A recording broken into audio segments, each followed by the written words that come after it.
बंधुओं, आप सभी को पता है कि भारतीय जनता पार्टी पे किस प्रकार से विपक्षी दल जो है समय समय पर भ्रांति फैलाने की कोशिश करती है, झूठे आरोप लगाती है। कोई कहता है लोकतंत्र की हत्या हो गई, भारतीय जनता पार्टी लोकतंत्र का साथ नहीं दे रही है, तो कोई यह भ्रांति फैलाता है कि अल्पसंख्यकों के विरोधी है भारतीय जनता पार्टी। मगर वास्तविक कहानी क्या है, आज इस महत्वपूर्ण प्रेस कॉन्फ्रेंस के माध्यम से देश के समक्ष भारतीय जनता पार्टी रखना चाहेगी। बंगाल कोई साधारण राज्य नहीं है। बंगाल वह राज्य है, बंगाल वह भूमि है जहां स्वामी विवेकानंद जी ने कहा था सभी कुछ भूल जाओ।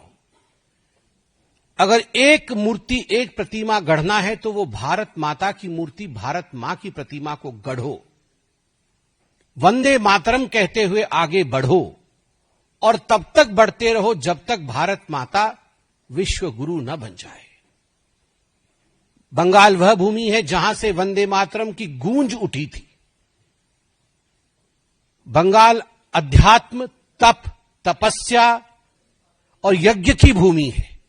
मगर आज बहुत दुख के साथ मुझे कहना पड़ रहा है, उसी तप की भूमि पे ममता बनर्जी जी ने जिस प्रकार के शासन को स्थान दिया है, आज का माहौल बंगाल में बंग भंग जैसी स्थिति ही बनाई हुई है। 1905 में आपको याद है, बंग भंग, बंगाल को तोड़ने की जो चेष्टा, कुचेष्टा अंग्रेजों ने की थी, वह कुचेष्टा भी तुष्टीकरण का नतीजा था। अंग्रेज तुष्टीकरण करना चाहते थे और बंगाल को तोड़ना चाहते थे दो भागों में। और आज ये अतिशयोक्ति नहीं होगी और ये पॉलिटिकली रॉन्ग स्टेटमेंट भी नहीं होगा अगर मैं जोरदार तरीके से कहूं कि तुष्टीकरण के नींव पर ममता बनर्जी की चेष्टा है कि बंगाल को अलग थलग कर दिया जाए। आज कभी कभी तो ऐसा लगता है कि is Bengal a different part of India? Is Bengal away from India? क्या बंगाल भारत का हिस्सा है या नहीं? जो भी प्रक्रिया भारतवर्ष में होता है, उन सारी संवैधानिक प्रक्रियाओं पर कुठाराघात करती है ममता बनर्जी और टीएमसी की सरकार बंगाल के अंदर। मैं आज कुछ ऐसे तथ्य रखने वाला हूं और वीडियो के माध्यम से भारतीय जनता पार्टी कुछ ऐसा दिखाने वाली है जो विभत्स है। आप सभी जानते हैं, पूरे देश के कई राज्यों में सिलसिलेवार तरीके से एसआईआर इसकी प्रक्रिया चल रही है। यह प्रक्रिया 2003 में भी हुई थी, इस पर बहुत चर्चा हुई है, सदन के पटल पर भी चर्चा हो चुकी है। एसआईआर बंगाल में भी हो रहा है। उसे रोकने की कोशिश गैर संवैधानिक तरीके से, केवल गैर संवैधानिक तरीके से नहीं, हिंसा के माध्यम से ममता बनर्जी जिस प्रकार से कर रही है, विगत कुछ दिनों में हमने क्या क्या देखा है, मैं आपके सामने वो विवरण रखूंगा। चुनाव अधिकारी जो बीएलओ कहलाता है, चुनाव अधिकारी तक वहां सुरक्षित नहीं है।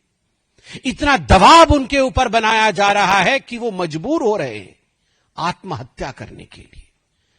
बीडीओ की ऑफिस, ब्लॉक डेवलपमेंट ऑफिसर, उनके ऑफिसर्स के ऊपर, उनके ऑफिसर्स के ऊपर इस प्रकार हमला किया जा रहा है मानो वो कोई शत्रु का टेरिटरी हो, as if they were enemy territories. Farakka के अंदर, जो मुर्शिदाबाद डिस्ट्रिक्ट में आता है, बीडीओ के दफ्तर के ऊपर हमला हुआ है। और जब हमला हो रहा था, उस समय टीएमसी के विधायक, एमएलए मुनीरुल इस्लाम वहां मौजूद थे। मुनीरुल इस्लाम के मौजूदगी में फरक्का में बीडीओ के ऑफिस पर हमला हुआ। मुनीरुल इस्लाम ने खुलेआम कहा कि यहां राम से पेपर मांगा नहीं जाता, रहीम का पेपर चेक किया जाता है। ममता बनर्जी जी को मैं कहना चाहता हूं, ये राम और रहीम की कहानी नहीं, ये रोहिंग्यान की कहानी है। आप रोहिंग्यान को बचाना चाहते हैं, बांग्लादेशियों को बचाना चाहते हैं। आप बांग्लादेशी घुसपैठी और रोहिंग्याओं की संख्या के आधार पर जीतने का प्रयास कर रही है, मगर याद रखिए ये चेतावनी है भारतवर्ष का। भारत को खंडित करके, बंगाल को खंडित करके आप कभी विजयी नहीं हो पाएंगी और भारत चुप नहीं बैठेगा। और मैं बंगाल से भी कहना चाहता हूं, अगर चैन से सोना है तो जाग जाओ। चैन से सोना है तो हम सबको जागना होगा। अगर हिंदुस्तान को एक रखना होगा तो हमें एक होना होगा। एक हैं तो सेफ हैं। अगर एक हैं तब हम इस लड़ाई को लड़ पाएंगे। एफआईआर हुआ बीडीओ के ऑफिस के ऊपर हमले का, मगर एमएलए का नाम उस एफआईआर में प्रस्तुत नहीं था। क्यों नहीं था ममता बनर्जी? किसको बचाना चाहती हैं आप? मरीरुल इस्लाम ने कहा था मैं कोई एसआईआर को नहीं मानता हूं। आप कौन है नहीं मानने वाले? ये भारत का संविधान है। This is the constitutional authority of India which is conducting the SIR. You as an MLA can not say that मैं एसआईआर को नहीं मानता। एसआईआर के खिलाफ आप आक्रमण करें और आपके खिलाफ एफआईआर भी नहीं हो। केवल फरक्का नहीं, बुधवार के दिन चकुलिया का बीडीओ का ऑफिस जो कि उत्तर दिनाजपुर में आता है, और आप जानते हैं चाहे मुर्शिदाबाद जिला हो चाहे उत्तर दिनाजपुर जिला हो, वहां किस प्रकार से 2011 से 2019 के बीच जनसंख्या परिवर्तन हुआ है, किस प्रकार घुसपैठियों के कारण कहां 70% तो कहीं 50% से अधिक पॉपुलेशन, मुस्लिम पॉपुलेशन की वृद्धि हुई है। यह कोई ऑर्गेनिक वृद्धि नहीं है, ये वृद्धि घुसपैठियों के लिए हुई है। रोहिंग्यान और बांग्लादेशियों की घुसपैठिए से यह आर्टिफिशियल वृद्धि हुई है। उसी उत्तर दिनाजपुर के चकुलिया के बीडीओ के ऑफिस पे सुबह 9:30 बजे 300 लोगों का आक्रमण होता है। 20 लाख की प्रॉपर्टी जला दी जाती है, उसे ध्वस्त कर दिया जाता है। अभी मुर्शिदाबाद में वायलेंस चल रहा है। NH-12 को रोक दिया गया है। सारी रेल सर्विस ठप पड़ी हुई है। क्या भारत का हिस्सा नहीं है? क्या लोग NH-12 पे चल नहीं सकते? ट्रेन जलाई जा रही है तो ममता बनर्जी उसे जस्टिफाई कर रही है। वो कह रही है ये नाराजगी है माइनॉरिटीज की। अभिषेक बनर्जी से पूछा जाता है तो वो कहते हैं नाम कटेगा तो प्रोटेस्ट तो होगा ही। और इतना ही नहीं, आप सब हमारे बंधु हैं। You are the fourth pillar of democracy. If we are a pillar of democracy as the legislature, you are one of the pillars of democracy to uphold the democracy of this country. आपके एक साथी सोमा मैती जो cover करने गई थी इस हिंसा को, उनके ऊपर जिस प्रकार से हमला किया गया है नृशंसता के साथ, with the brutality that she has been attacked, she is hospitalized. 24 घंटा उनका लोकल न्यूज है, उसकी पत्रकार है सोमा मैती। मैं भर्त्सना करता हूं भारतीय जनता पार्टी की तरफ से, किसी पत्रकार के ऊपर अगर इस प्रकार का हमला होता है तो कोई चुप नहीं बैठना चाहिए। मैं आज सभी न्यूज चैनल से कहता हूं, in solidarity we should stand with Soma. She may belong to any news channel, but if a reporter is attacked, today it is she, tomorrow it may be we.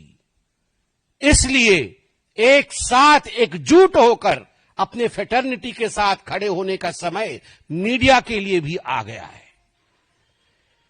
150 Jadavpur विधानसभा एक महत्वपूर्ण विधानसभा है, संख्या उसकी 150 है।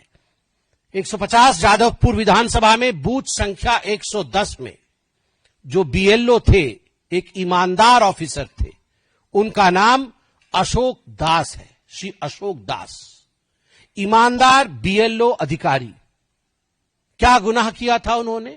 गुनाह इतना किया था, संविधान के प्रावधानों के अनुसार जो काम उन्हें भारत सरकार ने सौंपा, जो काम उन्हें बतौर बीएलओ के सौंपा गया, निष्ठता से, कर्मठता से उस काम को वो पूर्ण कर रहे थे, संपूर्ण कर रहे थे।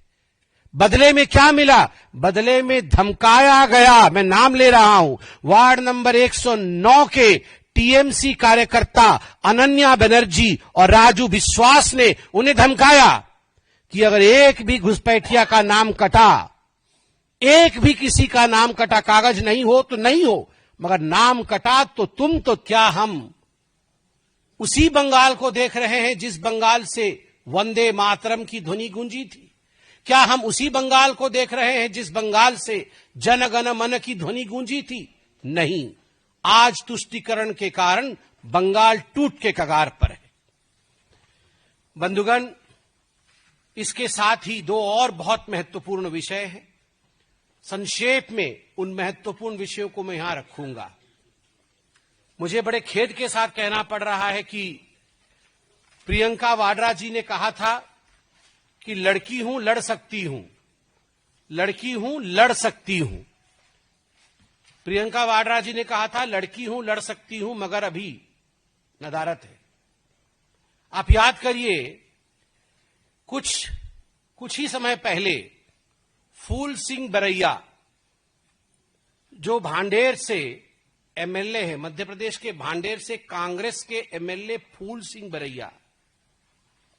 सिंह बरैया जी एक मंच पर, जिस मंच पर दिग्विजय सिंह कोई छोटे नेता नहीं, पूर्व मुख्यमंत्री रह चुके हैं, गांधी परिवार के बहुत निकट माने जाते हैं, वर्तमान में सांसद हैं कांग्रेस पार्टी के, उनके मौजूदगी में जिस प्रकार, और कांग्रेस पार्टी के कितने नजदीक है ये तस्वीर में देखिए, राहुल गांधी, ये फूल सिंह बरैया जी, आप देख सकते हैं दोनों को। कई तस्वीरें हैं, मैं सभी तस्वीर दिखाऊंगा आपको। ये देख सकते हैं फूल सिंह बरैया जी को राहुल गांधी जी के साथ। फूल सिंह बरैया जी ने जो कहा है, मुझे तो कहते हुए भी शर्म आ रही है, मगर लोकतंत्र है, कहना पड़ेगा। रेप के विषय में कहा है, बहुत ही गंदा कहा है, अभद्र भाषा कही गई है। मुझे लगता है कभी भी सामाजिक जीवन में इस प्रकार की सोच और इस प्रकार की भाषा का प्रयोग नहीं होना चाहिए। उन्होंने कहा है कि कोई खूबसूरत लड़की को जब कोई भी देखता है तो उस समय दिमाग विचलित हो जाता है और रेप जैसी घटनाएं भी हो सकती हैं। जिस प्रकार से उन्होंने इसे एक्सप्लेन किया है, वो अपने आप में बहुत ही हमारे मन को कचोटने वाला है कि अगर कोई खूबसूरत लड़की को, या अति सुंदर, उन्होंने अति सुंदर भी कहा है, अति सुंदर लड़की को हम देख लेते हैं तो किसी के मन के अंदर भी कुछ ऐसा हो जाता है जिससे रेप भी हो सकती है। ये एक विधायक है जिनको हम माननीय जी कहते हैं, राहुल गांधी के बगल में बैठते हैं, प्रियंका जी के करीबी माने जाते हैं, और उस मंच पे जब बोल रहे हैं तो स्वयं दिग्विजय जी मौजूद है, किसी ने रोका नहीं। आगे कहते हैं रेप सबसे ज्यादा किसका होता है? सबसे ज्यादा अनुसूचित जाति, अनुसूचित जनजाति या ओबीसी का होता है। और उसके बाद जो कहते हैं वो तो बहुत ही खराब है, इसको कोई अन्यथा ना ले कि हम इसे पुनः मंच से बोल रहे हैं, मगर बोलना पड़ेगा क्योंकि उनकी मानसिकता को दिखाना है। वो कहते हैं ये जो खूबसूरत लड़की है ना, सुंदर, अति सुंदर, ये तो आदिवासियों में कौन सी अति सुंदर लड़की होती है? कोई लड़की आदिवासी में, एससी में, ओबीसी में कोई लड़की सुंदर नहीं होती है, मगर फिर भी उनका रेप किया जाता है। क्यों किया जाता है? उनकी छोटी बच्चियों का रेप किया जाता है, 4 महीने का, 8 महीने के बच्ची का। कोई एक आदमी नहीं, 4-5 लोग रेप कर देते हैं। क्यों? क्योंकि उनके ग्रंथों में लिखा है कि अगर किसी अनुसूचित जाति का या जनजाति के बच्ची का रेप करें तो कई तीर्थों का लाभ हमें मिल जाता है। ये केवल सनातन को अपमानित करने का प्रयास नहीं है, ये महिला और मानवता को, ये मैं ये भी नहीं कहूंगा ये महिलाओं को अपमानित करने के शब्द हैं, ये मानवता को अपमानित करने के शब्द हैं। और जब ऐसे शब्द बाबा साहेब अंबेडकर जैसे स्टॉलवर्ट के लिए उनके आड़ में कहे जाते हैं, फोटो पीछे बाबा साहेब का लगा हुआ है, बाबा साहेब के नाम पे जब ऐसे शब्द कहे जाते हैं तो ये बाबा साहेब के आत्मा के ऊपर चोट है। जिस व्यक्ति ने अपना पूरा जीवन मानवता के लिए न्योछावर कर दिया, आप कह रहे हैं कि सुंदर लड़की को देखने से रेप करने का मन करता है और तीर्थ के लिए रेप किया जाता है। कौन से ग्रंथ में लिखा है? मैं वेट करता हूं, आशा है मुझे, राहुल गांधी जी से तो कोई आशा नहीं है क्योंकि वो नाकाम है, मगर प्रियंका वाड्रा जी जो कहती थी लड़की हूं, लड़ सकती हूं, मैं आशा करता हूं शाम तक वो वक्तव्य देंगी। शाम तक वो अपनी माताश्री के पास जाके कहेंगी कि बरैया जी को पार्टी से बर्खास्त किया जाए। और अंततोगत्वा केजरीवाल तो केजरीवाल हैं ही, वो कभी सुधर नहीं सकते हैं। दिल्ली से गए, शीश महल से गए तो हवा महल में बैठे हैं पंजाब में। सत्ता की हवा उनको लगती रहनी चाहिए, लग भी रही है, काफिलों में घूम रहे हैं। किसी ने अगर खिलाफ में लिख दिया, पंजाब केसरी ने उनके खिलाफ लिख दिया, आधी रात को पंजाब केसरी के ऊपर आक्रमण, पंजाब केसरी के ऊपर, उनके दफ्तर के ऊपर रेड करना, बिजली काट देना। मुझे तो वो कहानी इंदिरा गांधी जी की याद आ गई जब इमरजेंसी प्रोक्लेम हुआ था।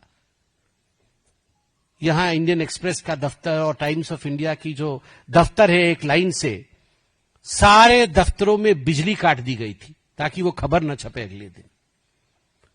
बिल्कुल उसी प्रकार से केजरीवाल जी ने, और केजरीवाल जी के कहने पर भगवंत मान जी का ये आइडिया नहीं होगा, ये सब करने वाले केजरीवाल है। केजरीवाल जी ने जो पंजाब केसरी के साथ किया है, यह लोकतंत्र के विरोध है, विरोध में उठाया गया कदम है। और मुझे लगता है आज सभी पत्रकारों को इस विषय पर एक होकर, आज उनकी बारी है, कल हमारी भी बारी हो सकती है, इसलिए इसके विरोध भी कड़ा प्रदर्शन करना चाहिए।